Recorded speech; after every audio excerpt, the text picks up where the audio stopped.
More on the IMF's China report. CCTV's Esther spoke with Markus Rodlauer. He's the IMF's deputy director and the writer of this report.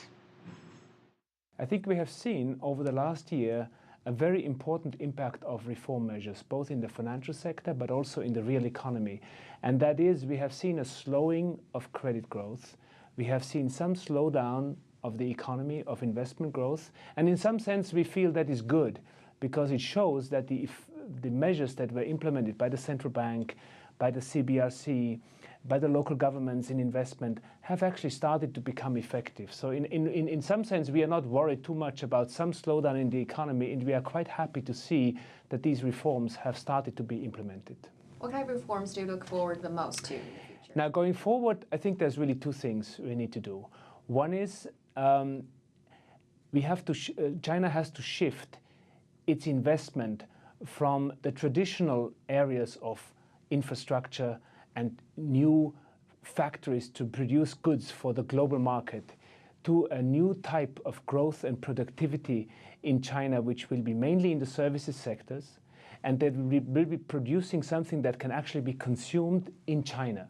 So new productivity growth, new investments in different areas, more competition, but then also shifting towards consumption so that the people in China will have the incomes and the capacity to actually consume and enjoy the fruits of growth.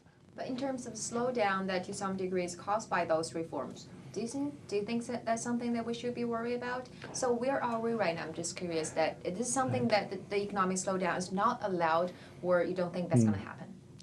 I think there's two types of a slowdown. One is a somewhat slower pace of economic growth because we are redirecting investment to different types of investment, and we are trying to reform the economy. We're trying to slow down credit growth, especially in the shadow banking system. I would call this a healthy, moderate slowdown.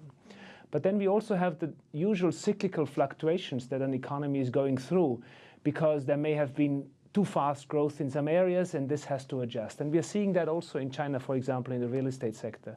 We know that the real estate sector has been overheating for some time. The government has tried to hold it back, but still we have seen oversupply in a number of cities.